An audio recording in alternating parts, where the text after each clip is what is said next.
I appreciate the chance to make a few comments before Dean Sacco presents the State of the College Engineering Address.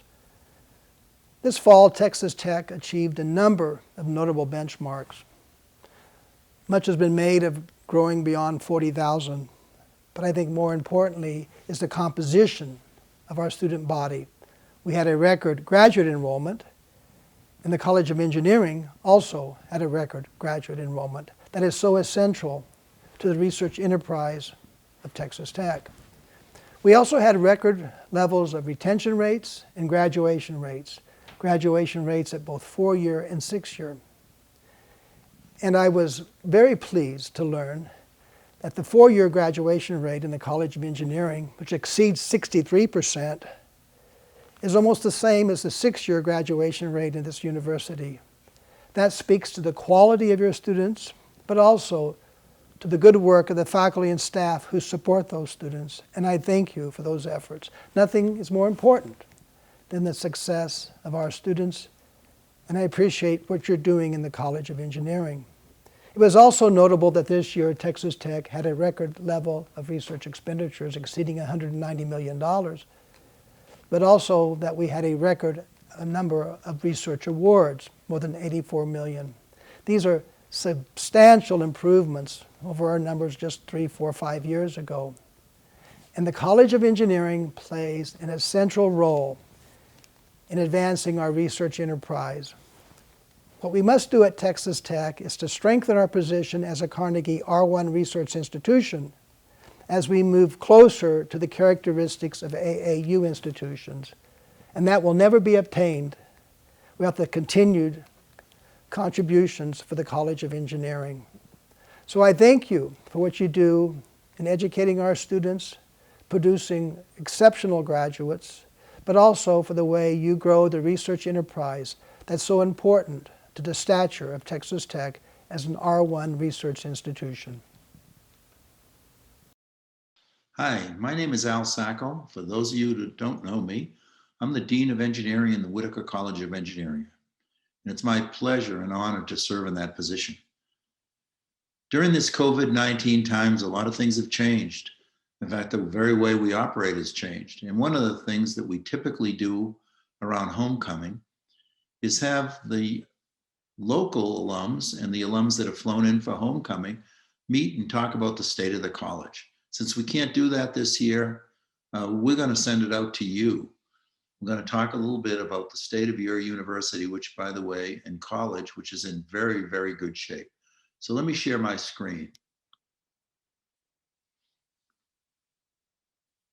So engineering a global future, transforming lives one student at a time. That's sort of our new emblem and what we're trying to do. And it's built on 3 pillars: quality in everything we do, uniqueness, recognition, in order to become a globally elite College of Engineering. It takes a leadership team. That leadership team is shown here. Nurjan Bach, a Senior Associate Dean, Brandon Weeks, Associate Dean of Research and Graduate Programs, Annette Hernandez, Associate Dean of Undergraduate Studies and Associate Professor, Rakesh Correa, Assistant Dean for Strategic Initiatives and a Professor of Chemical Engineering, and George Spott, the Executive Associate Dean of the International Programs. In addition, we have our leadership team: Chemical Engineering, Jerry Bate; Civil and Environmental Engineering, Venki Shankar; Computer Science, Radico and Hewitt; Mike Gieselman, Electrical and Computer Engineering; Brian Norman, Industrial Manufacturing and Systems Engineering. Nurjan's filling in as a Mechanical Engineering Chair. We have 3 interviews coming up in November to replace him in that position to have a permanent Mechanical Engineering Chair. Marsha Watson, the Chair of Petroleum Engineering, and the Senior Director of Development, Mackenzie Hamilton. And that's the leadership team that's brought you the great things you're about to see.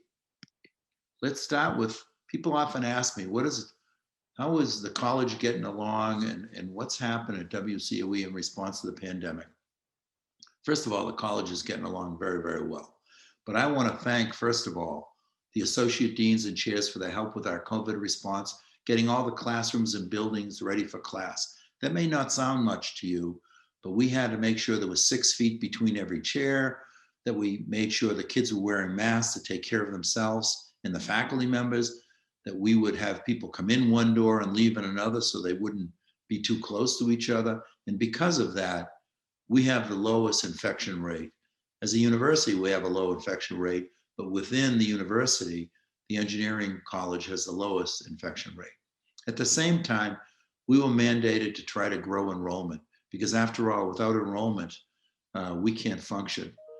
So these folks have done a great job on that. The chairs, the associate chairs, and by the way, their executive staff and their technicians. They just have done an outstanding job for us. We've also joined with the medical school what's called the 3D West Texas COVID Relief Fund. We've done things like produced using 3D printers over 12,000 face shields. We've given about 4,500 of them out to the faculty and staff at HSC and TTU. The others, we've gone out to the 55 or so healthcare facilities, small healthcare, rural healthcare facilities that needed them. In addition to that, we came up with 2 innovative designs from a design team in mechanical engineering, as well as from a faculty member and his son, who's a high school student. We've come and we've developed these automated transfer ventilators. A ventilator, of course, is what they put you on if you're having trouble breathing. Many of these facilities don't have those or have enough. Sometimes they have one ventilator. Also, many of the outstanding rural healthcare facilities can't handle many COVID patients, so they ship them to Lubbock. And we need a transfer ventilator for them to get here. And that's what we really made these for. That's why we call them a transfer ventilator. They're all automated, and we provide them to these facilities along with the face masks for nothing. In addition, we began testing mask concepts. There was a lot of misconception at the front end, what police should wear versus firefighters versus the average person versus healthcare workers. And we taught them not only what materials that they could use and be safe, depending on what application you were using for, but then we went out and started checking all these healthcare facilities because we found out that even the doctors and nurses didn't know how to properly fit their masks. So we did a lot of work for West Texas, and we did a lot more, providing intubation protection. That's a sort of like a glove box that houses a patient. So when they intubate you, they put a tube down your throat. When you're coughing and spitting, they don't get infected by COVID-19. And we did a lot more. And I could spend a whole hour talking about that, but I'm going to spend the rest of the time talking about what other things we've done. So here's part of our Whitaker College of Engineering COVID-19 response team. These are students that go out to the healthcare facilities, teaching them how to wear their PPE using medical equipment. In addition to that, our international engineering program, obviously we had to put that on hold coming up this year. And those people that weren't able to do it, but intended to do it, we said, I'll tell you what you do. You go out and you spend 45 hours helping your community, and we'll count that as your international experience. So all over Dallas, Houston, Lubbock, San Antonio, all over the country, they volunteered to help out in food banks, to deliver food to the poor, to help in various areas, hospitals, others, in order to help their community. So we're very proud of them, and you should be as well. We kept our outreach going, but we wanted to teach safety in everything we do. We do that if COVID is not around, but with COVID, it gave us an extra opportunity. So we get Texas Tech masks, gave them to K through 12 students. And here's a thank you note that really brings tears to my eyes, that we're helping them keep safe and keep their parents safe and their grandparents safe. So we were very happy about that. We also have researchers joining the fight, developing vaccines against COVID-19. This is Harvard DeGill from chemical engineering, but here he's really developing a virus transfer media. Many of you probably don't know, but the things they use the testing in require a transport media. They're running short of that. He came up with a way to develop so we have enough of it to go around. All right, just some great stuff.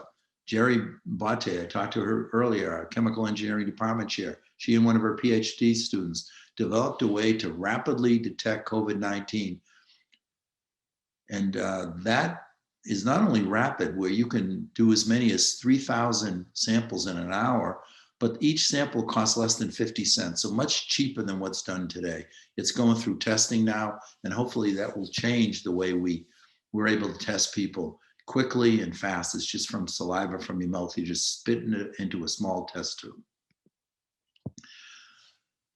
Genevieve Barras worked with me and the health school, hospital, to come up with a new engineering medical degree. So this is actually a medical degree, but based on not only medical science, but more on engineering. So they understand the machines they use and the NMRs, both what they can get out of them and what they can't get out of them, which is often misconstrued today, because they're not taught about big data, data visualization, what that really means and how they can use it, and what the accuracy of it is. So we're getting together with the medical school to come up with a first of a kind medical degree. We have a lot of awards, and I'm very proud of these, but this every year we do, but we keep going up. This is what's happening with this quality and recognition we're getting. TTU is ranked in the top 25 US institutions producing graduates, most sought after by government and corporate employees, by the Wall Street Journal. So that's not a beauty contest like the US News and World Report is. This is from a legitimate journal, and we're rated in the top 25. Actually, I believe it's number 16. And there's 1,000 programs in engineering. So we're in the top 1% of engineering graduates. As people that actually use 90% of our graduates, that is industry and the government. Should be very proud of that. Top 18 of top 25 schools preferred by recruiters in the nation. Again, this is for online classes. So these are our online programs, which were among the best in the state. Ranked number 1, I love this, of the 10 most innovative engineering schools changing the world. So here's this innovation we talked about before, right? So we're not only high quality, but we're going to be innovative. The international programs is one of those things. And this is by the College Gazette, so it's quite a recognition for us. 13 of the top 50 best valued engineering schools. This is a credit to you as well as to us. You, because you've done very well. So they look at our average alums and what they actually make financially versus what they paid for in their education. And so we're among the top schools in the nation on this. And what I like about is the last sentence here. This is a quote from them. This makes TTU's programs one of the most progressive of all schools featured in our top engineering school rankings. That's really something we can all be very proud of. Here we are. When I first came here, we were in the bottom of the pack in petroleum engineering programs in the nation. Now we're number 4, and Marshall Watson, the chair, tells me we should have been number 2 or 3 this year. So I'm going to hold him for that next year. Number 9 in engineering graduate programs in the nation. This is unbelievable. When I first came here, we weren't ranked very much at all in the graduate programs. But through Marshall's leadership and the great faculty we've hired, we're really going up in that ranking. And number 19, the best online graduate engineering programs in the nation by US News and World Report. That is a beauty contest, but still, and by beauty contest, I mean it's by other academics rating academics. It's not by industrial folks.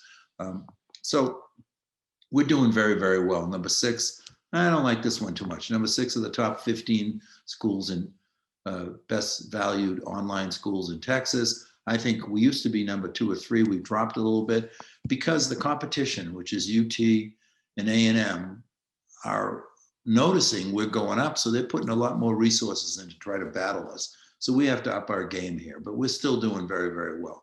Faculty awards, we always do well. Here's a career awards, the top National Science Foundation Award for young faculty members on additive manufacturing and remanufacturing by Yisha Zhang out of the IMSE department, Industrial Manufacturing and Systems Engineering. Another one in chemical engineering by Shema Katab on catalysis to convert methane into benzene. Again, top award in the nation by 2 of our young women, excellent people. The Test of Time Award, this is a computer science award. It's one of the best in the nation. Victor Shang, we just hired him last year as an associate professor in computer science, which, not too surprising, I think to many people, is our fastest growing department in the College of Engineering. Xinglu Lin, National Academy of Inventors for the invention she did on blue diodes. Nanophotonics professor, Horn professor, Linda F. Whitaker Chair in Electrical and Computer Engineering.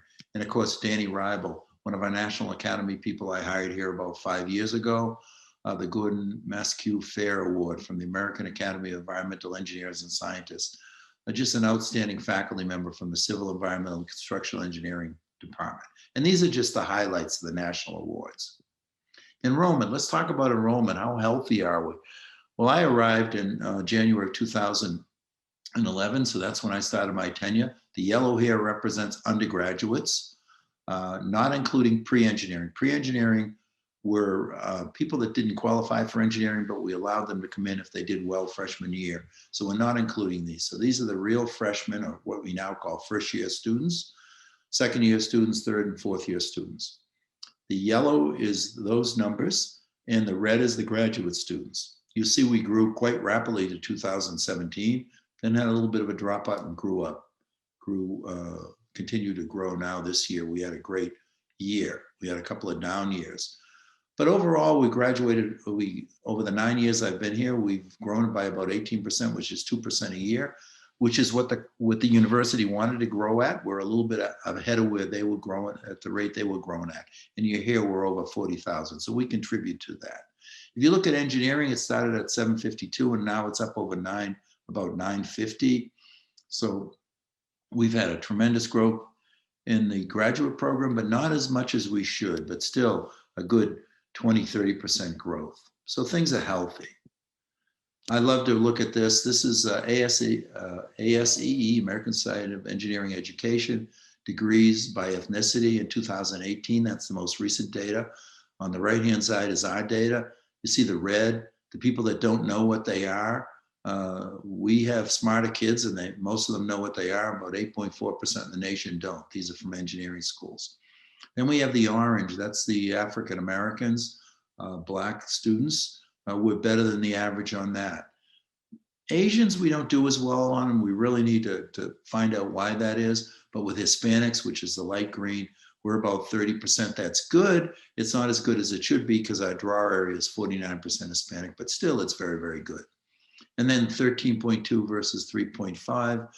That's sort of a catch-all for American Indians and other groups, Pacific Islanders. So we do very well when it comes to underrepresented minorities. Those are sort of, if you look at the colors on the right-hand side, and we're about 50-50, whites as well as non-white individuals. So we do very well, and we should be very proud of that. We're very diverse and inclusive college.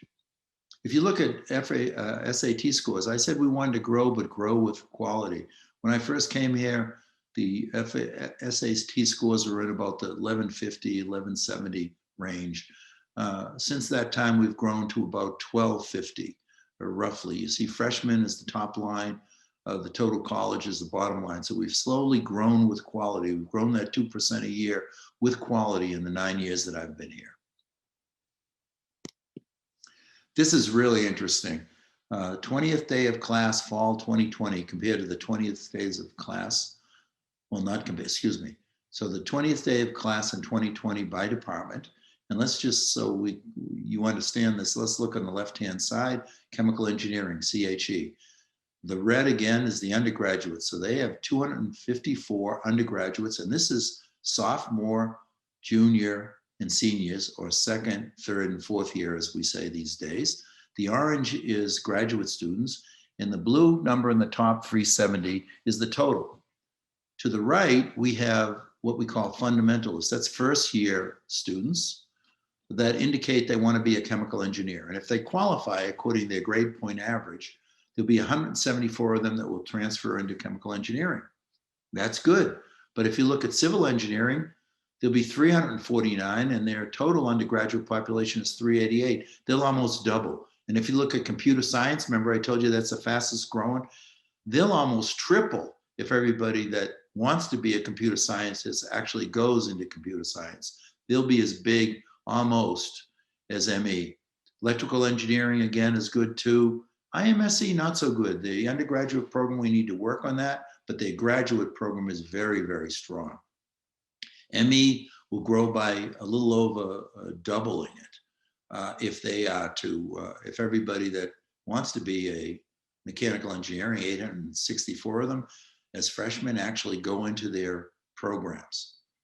And PE is really great. You know, PE, when I first came here, 2 years into it, 2013, there were almost 1,100, 1,000 to 1,100 petroleum engineering undergrads.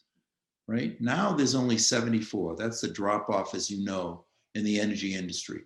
But look at what the PE people have done this year. They, despite this difficult environment, economic environment they will almost triple in their undergraduate enrollment if the freshmen that want to be petroleum engineers qualify to be petroleum engineers. So what this tells us is we're very healthy. We're attracting high quality, very, very good people, and you should be proud of that. Research, we research things in 3 areas. And this started my 3rd year here. I decided to look at areas that are regionally important, that is the state of Texas. They're nationally important to the US, and they're internationally important, so we could become an international player. One is obviously energy, whether that's conventional or unconventional oil and gas, whether that's renewables, or whether that's improvement in advanced manufacturing. Whatever is energy related is in that bucket. Water, whether we use it for fracking, whether we use it for agriculture, whether we use it portable water for people themselves. Water is very important. We do a lot of research on that. Medicine, because we all want to live forever. And of course, COVID-19 has really leapfrogged that forward for us. And we know that we have to be involved with helping the medical professions deal with these kind of pandemics and other things. Infrastructure, whether it's physical infrastructure or the Internet of Everything, smart cities, we're involved with that. All supported on a database of big data, data visualization, and nanotechnology. So those 4 areas supported on a big investment in computer science, really big data, data visualization, computational thinking, and nanotechnology forms our research efforts. Total research awards, we were climbing up pretty well until 2017. We dropped off quite a bit, and now we're going up again. Really, this looks okay, but we really should be 2 or 3 times better than this. A school our size really needs to do a lot more to get visibility and help solve the world's problems, and we're working on that. Now, the reason I show you this is because this is educational to many people at Texas Tech. You know, the top schools we're going to compete with, which is UT Austin and UT and A&M College Station, that's sort of the right-hand side where 100% of their graduate students are funded in 3 different ways: 75% on grants from the federal government, 15% on others, which come from endowments that usually come through the college and university, and 10% as what we call TAs, or TAs that teach, which here they're called GPTIs. But I will tell you that we only support 1/3 of our students here. And of those 1/3, if we look at chemical engineering, only 33% of those folks, or 33 of them, I should say, 33 of the people are supported on grants, 28.5 by the college, and 12.8 as TAs. So what that means is over 60% of the students are supported not by the faculty's efforts, but by the dean's efforts, the dean's staff's efforts, and the university efforts. And that's true across the board. ECE is the best in terms of supporting their own students. But in any case, we are not supporting the number of students because remember, we have 900 students. We're only supporting about 300 of them. And of those 300, we're not even breaking down into this 75% should be supported by outside groups and only 25% by inside groups. Here, we support the majority by inside groups. That's a failing on the part of our faculty, and we really need to change that. And that comes with getting more federal funds. And I told you we're about 1/3 of what we should be. So we need to improve in that area. We are doing better, but we need to improve more. Funding priorities. I haven't really changed this. The second year I come in here, I set the funding priorities as being the international experience. Why? That gets us all the publicity, but also it makes a better engineer. That's why we're ranked so high. That's one of the reasons. We've raised towards an $11 million goal, almost 7 million. So we're on our way. We almost got that done. We have to renovate Holden Hall. We haven't started on that yet, but you'll be hearing more about that. Holden Hall will become the last jewel in the crown that we call the key, or that you call the key. Laboratory renovations. When I first came here, we had a $96 million structural deficit. Now we only have a $24 million structural deficit. I thank a lot of you for that, and a lot of your influence, not only personally given to us, but additionally, you folks that have got your corporations to give. Because as you probably know, Texas no longer gives for brick and mortar. So we have to do that by raising funds. Endowments for faculty and staff, we're working on that, and endowments for graduate students, all of which are going to make us a globally elite university. Now you have questions. There's two ways you can answer them. One is this Survey Monkey. Please go to it and you can put your questions there. But again, we're going to have what they call here an Ask Al night, which is an impromptu thing. It's going to be on the 27th. It's not going to be a night. It's going to be at noontime on the 27th. If you can lock in, please come in, ask me any question you want about any of this presentation, about things of the future, about the college, about the university, just about me, about life, and whatever you want to ask about. It's all fair game. So thank you very much. I hope you enjoyed this, give you an idea of where we are. Your college is very healthy. It's being recognized across the country and across the world as a globally elite school. I'm very proud to be a part of it, and you should be very proud to be a graduate from here. So with that, guns up, and thank you very much. Stay safe and stay healthy.